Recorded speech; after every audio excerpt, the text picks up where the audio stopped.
ولا قوة إلا بالله العلي العظيم. أعوذ بالله من الشيطان اللعين الرجيم. بسم الله الرحمن الرحيم. الحمد لله الذي هدانا لهذا وما كنا لنهتدي لولا أن هدانا الله ولقد جاءت رسل ربنا بالحق والصلاة والسلام والتحية والإكرام على أشرف الأنبياء والمرسلين حبيب إله العالمين العبد المؤيد والرسول المسدد المحمود الأحمد أبي القاسم محمد.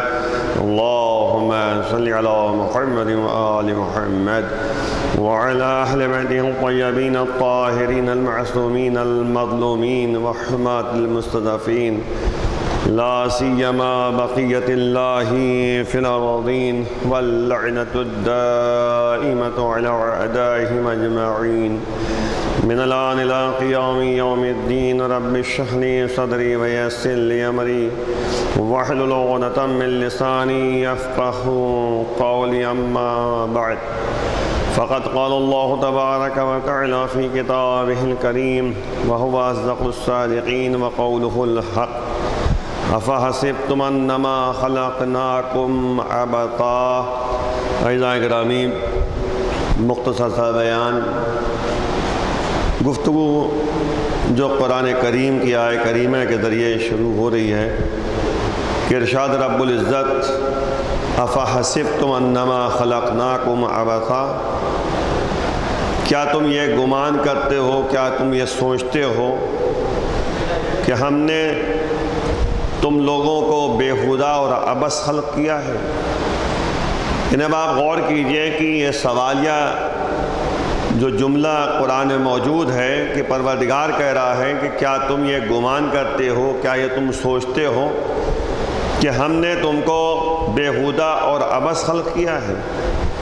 ظاہر سی بات ہے کہ دنیا میں انسان جو اللہ کی مخلوق ہے، ہر کام کرنے سے پہلے سوچتا ہے اور اپنے مقصد کے مطابق قدم آگے بڑھاتا ہے. کوئی بھی انسان ہو تو اس کا بھی کوئی ہدف ہوتا ہے، کوئی مقصد ہوتا ہے کسی کام کرنے کے لیے. تو ایسا تو نہیں ہو سکتا کہ اللہ کی مخلوق کام کرے تو مقصد کے مطابق عمل انجام دے تو ٹارگیٹ اور ہدف قرار دے. وہ پروردگار جس نے مخلوقات کو پیدا کیا ہے، کیا اس نے کوئی مقصد، کوئی ہدف قرار نہیں دیا ہے؟ اسی لیے پروردگار نے قرآن میں ارشاد فرمایا کہ ما خلقت الجن والانس الا ليعبدون، کہ ہم نے جن انس کو پیدا ہی نہیں کیا مگر اس لیے تاکہ میری عبادت کریں اور میری معرفت حاصل کریں. دیکھیں، یاد رکھیں کہ عبادت اور معرفت یہ دو ایسی چیز ہے جس کو پروردگار نے انسان کو پیدا کرنے کا ہدف اور مقصد قرار دیا ہے. تو اب ظاہر سی بات ہے کہ جب انسان کو پیدا ہی کیا گیا اس لیے تاکہ اللہ کی عبادت کرے اور اللہ کی معرفت حاصل کرے، اور اللہ کوئی کام جو ہے عبث و بیہودہ نہیں کرتا، اس کا کوئی نہ کوئی مقصد ہوتا ہے. دنیا میں بہت سارے افراد آپ کو ملیں گے جو کبھی کبھی اعتراضات کرتے رہتے ہیں، باقاعدہ یہ کیسے ہو گیا، وہ کیسے ہو گیا. اور وہی مسئلہ ہے نا کہ انسان ایک ایسا مخلوق ہے کہ اس کو کسی چیز پہ صبر نہیں ہو پاتا، کسی چیز کے کسی مسئلے کو سمجھنے کے لیے کوشش نہیں کرتا. دیکھیں، بہت سارے جو ہے واقعات ہیں، میں تمام واقعات کا تذکرہ نہیں کروں گا، صرف اسی طرح جو متوجہ کرنا ہے کہ اصل معرفت کیا چیز ہے اور عبادت کہتے کسے ہیں. دیکھیں، عبادت کے بارے میں قرآن نے مختلف انداز سے بیان کیا ہے. مثلا سورہ یاسین میں کہا ہے کہ ان اعبدونی ھذا صراط مستقیم، تم میری عبادت کرو، یہی سیدھا راستہ ہے. یعنی عبادت پروردگار ہی صراط مستقیم ہے. اور اس سے پہلے آیہ کریمہ میں بیان کیا جا رہا ہے کہ اے انسان، کیا تمہیں یاد نہیں ہے کہ ہم نے تمہیں، یعنی یاد کرو اس دن کو جب تم سے ہم نے عہد و پیمان لیا تھا کہ تم اللہ کے سوا کسی کی عبادت نہیں کرو گے، شیطان کی عبادت نہیں کرو گے۔ اللہ تعبد الشیطان، سورہ یاسین کی آیت کریمہ ہے کہ اللہ تعبد الشیطان، کیا تمہیں یاد نہیں ہے کہ تم نے عہد و پیمان کیا تھا کہ شیطان کی عبادت نہیں کرو گے، میری عبادت کرو؟ تو ظاہر سی بات ہے کہ اللہ نے منع کیا ہے کہ انسان کسی اللہ کے علاوہ کسی دوسرے کی عبادت کرے۔ اسی لیے سورہ حمد میں آپ پڑھتے ہیں ایاک نعبد و ایاک نستعین، پروردگار ہم تیری ہی عبادت کرتے ہیں اور تجھ سے ہی مدد طلب کرتے ہیں۔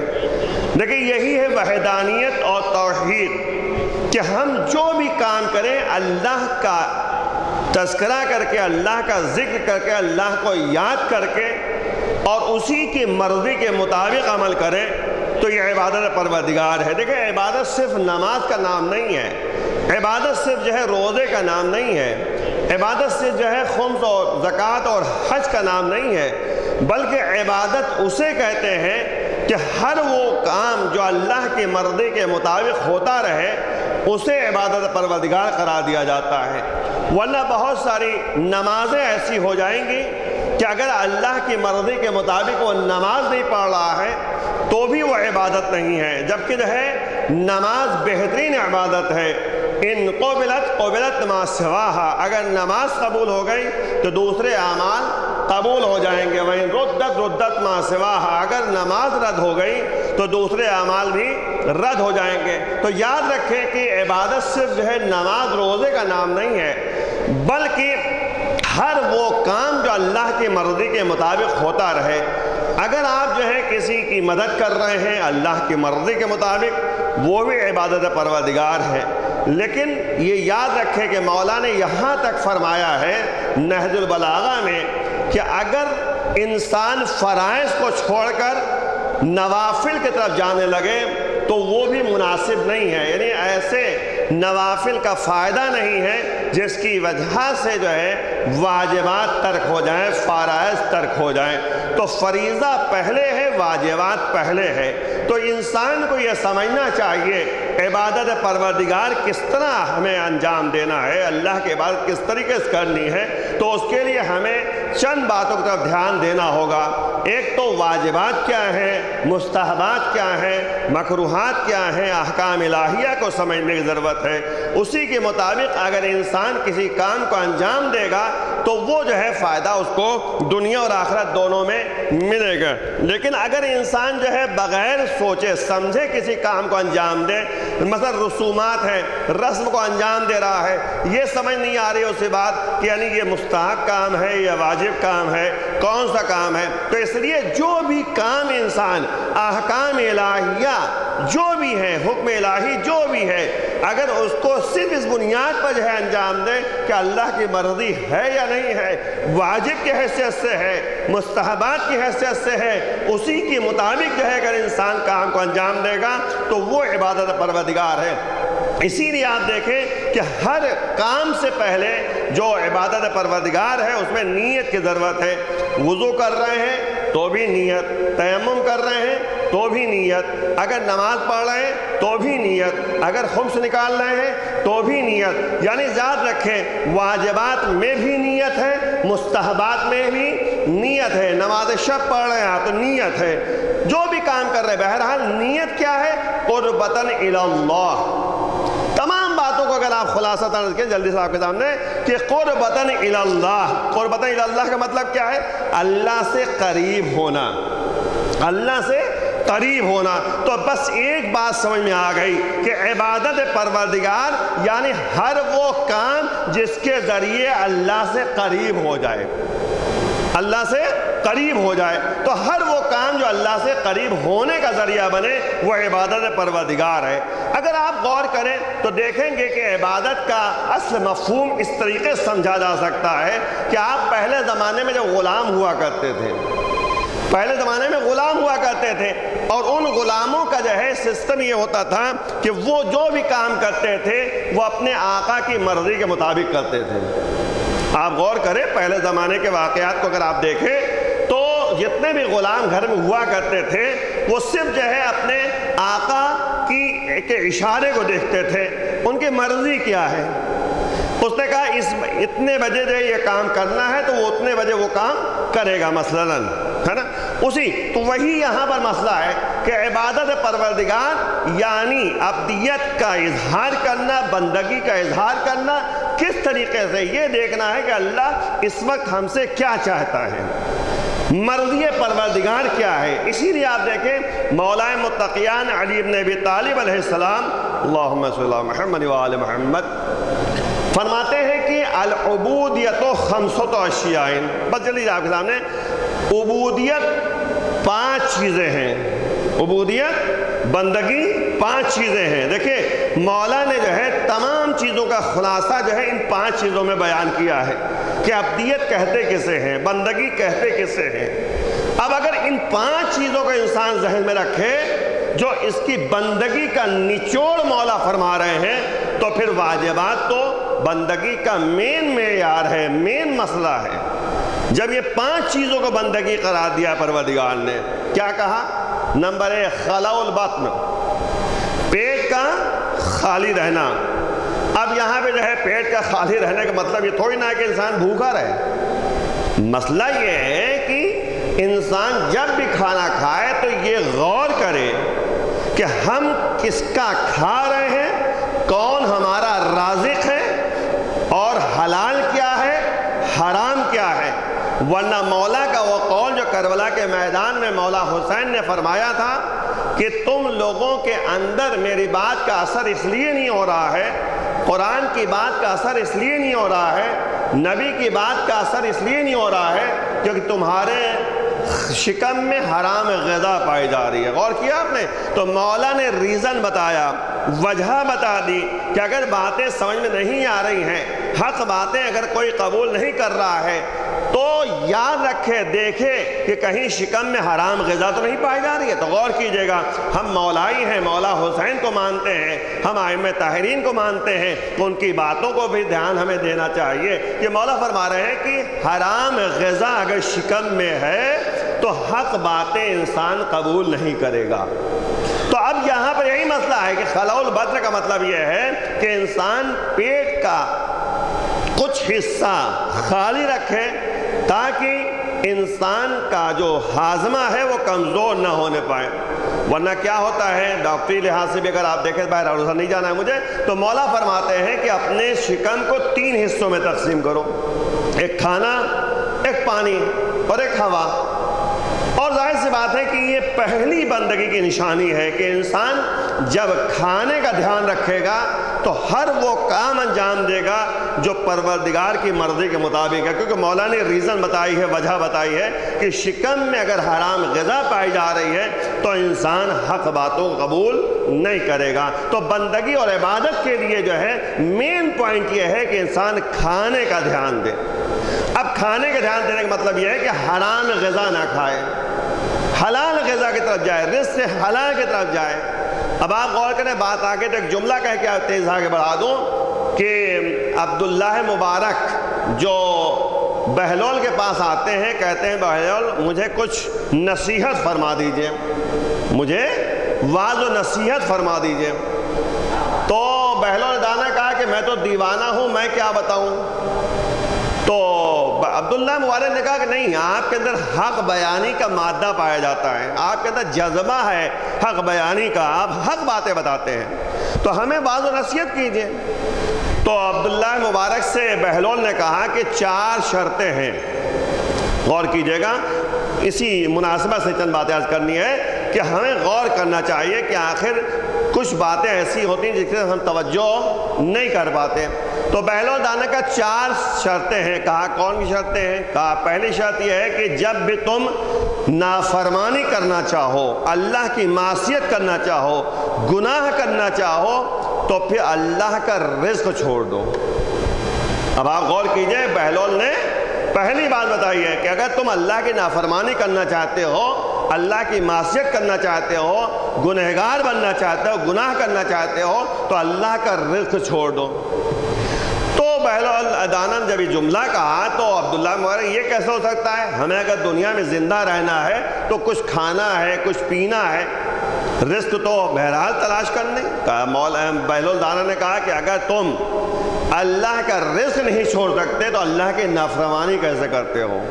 جس کا کھاتے ہو اسی کی مخالفت کرتے ہو. یہ کہاں کا انصاف ہے بھائی؟ جس کا کھاتے ہو تو کم از کم اس کی مانو تو اللہ کا رزق اگر کھا رہے ہو تو اللہ کی بات تم مانو. کہا دوسری شرط کیا ہے؟ کہا دوسری شرط یہ ہے کہ اگر گناہ کرنا چاہتے ہو تو ایسی زمین پہ چلے جاؤ جہاں اللہ کی ملکیت نہ ہو. تو بہلول دانا نے جب یہ جملہ کہا تو عبداللہ مبارک نے کہا کہ زمین تو ہر اللہ کی ملکیت ہے. زمین کا مالک تو پروردگار ہے، مالک تو وہی ہے. ہم کہاں چلے جائیں؟ جس زمین پہ جائیں گے اللہ کی ملکیت ہے، اللہ اس کا مالک ہے. تو بہلول نے کہا کہ جب تم ایسی زمین پہ نہیں جا سکتے جہاں اللہ کی ملکیت نہ ہو، ہر جگہ اللہ کی ملکیت ہے، اللہ مالک ہے، تو ایسی زمین پہ رہ کر جو ہے تم اللہ کی معصیت کیوں کرتے ہو؟ اللہ کی نافرمانی کیوں کرتے ہو؟ گنہگار کیوں بنتے ہو؟ تو اب تیسری شرط کیا ہے بھائی؟ کہا تیسری شرط یہ ہے کہ تم ایسی جگہ چلے جاؤ جہاں اللہ نہ ہو. کہا یہ تو سخت شرط ہے بھائی. ظاہر فضا پہ جائیں گے تو اللہ کی ملکیت، اللہ وہاں پر ہے. پانی پہ جائیں گے تو اللہ کی ملکیت، اللہ وہاں موجود ہے. زمین پہ رہیں گے تو اللہ ہر جگہ موجود ہے. تو پھر بہلول دانا نے کہا عبداللہ مبارک تو پھر جہاں جہاں اللہ ہے ہر جگہ اللہ موجود ہے، تو پھر جو ہے اللہ جب تمہیں دیکھ رہا ہے، اللہ حاضر و ناظر ہے، جب یہ تم یقین کر چکے ہو تو پھر اللہ کی نافرمانی کیوں کرتے ہو؟ چاہے تنہائی میں ہو اور چاہے علی اعلان ہو، اللہ کی معصیت نہ کرو. چوتھی شرط کیا ہے؟ کہا چوتھی شرط یہ ہے کہ جب ملک الموت تمہارے پاس آ جائے تو پھر ملک الموت سے کہنا بھائی تھوڑی دیر کے لیے تم چلے جاؤ، کچھ مہلت دے دو تاکہ جو کچھ میں نے کسی کا حق پامال کیا ہے میں اس کا حق ادا کر سکوں. تو پھر کیا بہلول دانا تمہاری بات مانیں گے؟ تو عبداللہ مبارک نے کہا بہلول ملک الموت جو ہے میری بات کیسے مانیں گے جبکہ اللہ کا حکم یہ ہے کہ جب بھی ملک الموت آتے ہیں تو روح قبض کرتے ہیں اور اللہ کے حکم سے آتے ہیں.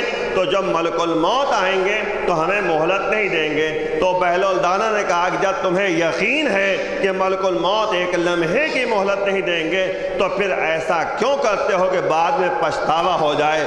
قرآن میں جو ہے تذکرہ موجود ہے کہ جب بھی روح قبض کی جاتی ہے، جب انسان اس دنیا سے جاتا ہے تو پھر کہتا ہے پروردگار اے کاش تو مجھے دنیا میں پلٹا دیتا، رب ارجعنی، پروردگار مجھے دنیا میں پلٹا دے، لعلی اعمل عملا صالحا، تاکہ جو ہے میں عمل صالح انجام دے سکوں.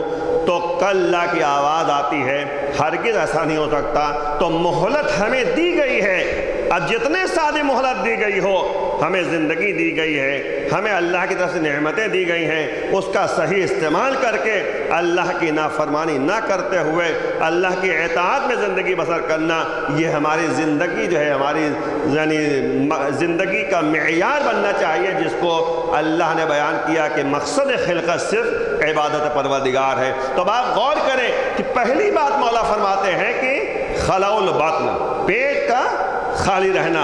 اب پیٹ خالی رہنا مطلب یہ تھوڑی نا کہ بھوکا انسان رہے، نہیں، ایک حصہ جو ہے اس طریقے سے جو ہے خالی رکھے جس سے انسان کا ہاضمہ کمزور نہ ہونے پائے. دوسری بات مولا جلی صاحب کے سامنے دوسری بات مولا فرما رہے ہیں کہ عبدیت اور بندگی کی دوسری نشانی یہ ہے کہ قراءۃ القرآن، قرآن کی تلاوت.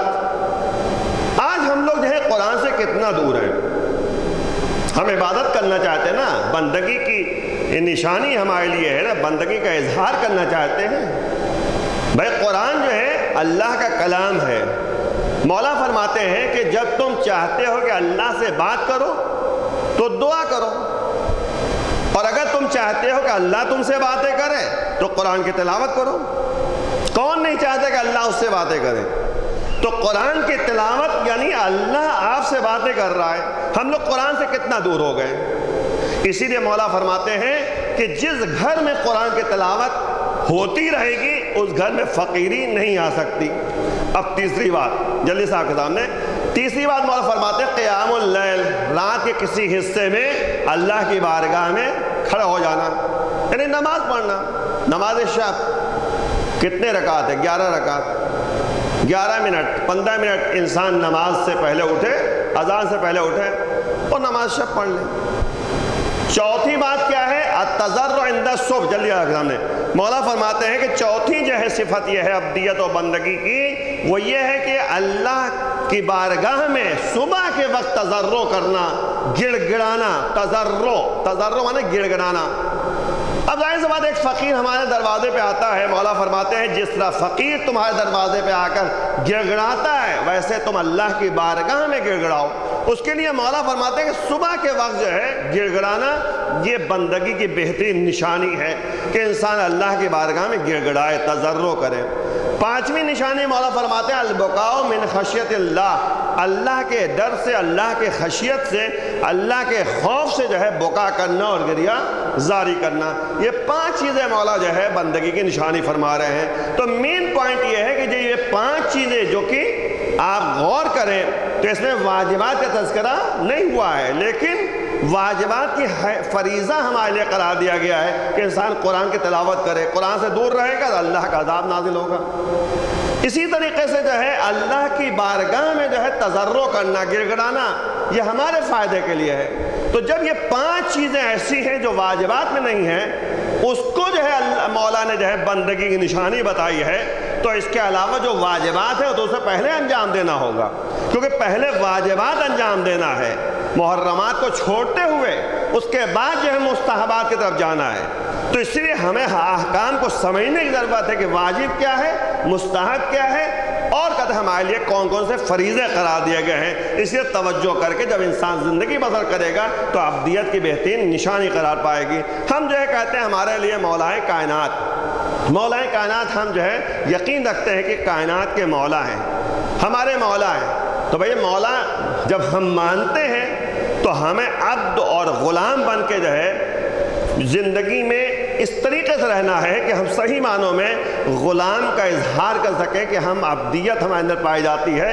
اب ظاہر سی بات ہے کہ آپ غور کریں کہ نبی کے لیے کیا فرماتے ہیں مولا کہتے ہیں انا عبد من عبید محمد، میں محمد کے غلاموں میں سے غلام ہوں۔ آپ اسی کو غور کریں، چھوٹی سی مثال کیونکہ وقت نہیں ہے زیادہ تفصیلی بات کروں، تو مولا فرماتے ہیں انا عبد من عبید محمد، میں محمد کے غلاموں میں سے غلام ہوں۔ تب آپ غور کریں کہ جب مولا یہ کہہ رہے ہیں کہ محمد کے غلاموں میں سے میں غلام ہوں، تو مولا نے جس طریقے سے نبی کی اطاعت کی ہے، جس طرح مولا نے جو ہے نبی کا کہنا مانا ہے، اسی طریقے سے ہمارے لیے واجب ہے کہ ہم جو ہے مولا کائنات کا جو ہے کہنا مانیں، ان کے نقش قدم پر چلیں، ان کی بات کا اپنے اندر اثر پیدا کریں، تبھی صحیح معنوں میں ہم کہہ سکتے ہیں کہ ہم مولا کے غلام ہیں، ہم مولا کے ماننے والے ہیں۔